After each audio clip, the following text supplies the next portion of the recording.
In this video, we're looking at the different modes of drug action, that is, the different ways in which a drug can cause a response in a cell. So let's start off with a simple scenario in which we've got a cell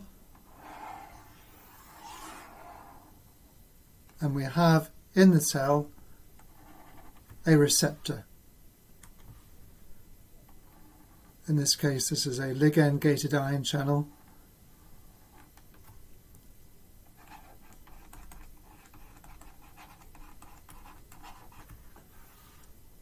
And this here is our cell. In the simplest case, we could have a drug, and the drug binds to the receptor and activates it, and that results in some sort of a response. Let's say it's a depolarization because sodium ions, for argument's sake, enter in through the receptor and that causes a depolarization. So here we've got a response caused by the drug. In this case, we would call the drug here an agonist, because it's mimicking the action of a natural compound.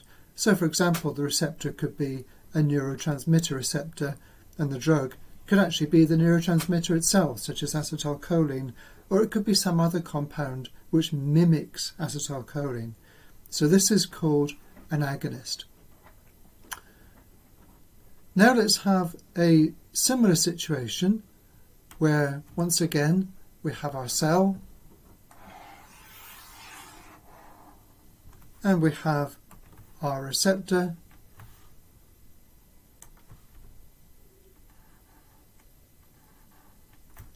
and normally we would have a natural ligand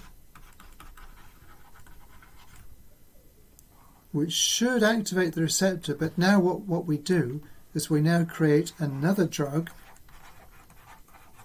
which somehow stops that from happening.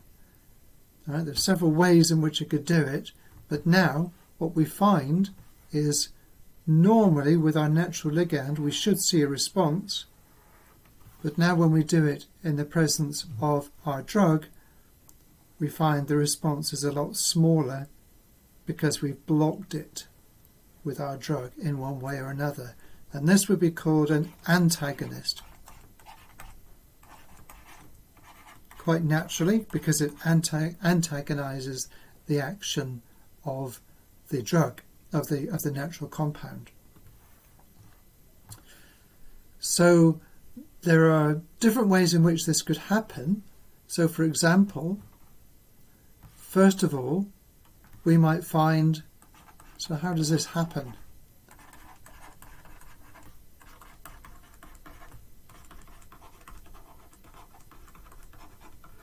So one, it can actually occupy the binding site. So in this case, the drug is actually landing on the binding site, and then our natural ligand is no longer able to get to the binding site. Can't get to it because it's already in the way. So this would be called, this is an example of competitive antagonism. But there's another way. For example, what it might actually do instead would be to, and this is going to be quite difficult to draw, to make the drug a bit smaller. It might actually completely block the receptor from responding, in which case now the ligand, the natural ligand, can bind, but there's no response. So once again, we get no response down here. So this would be called, this would be actually block the receptor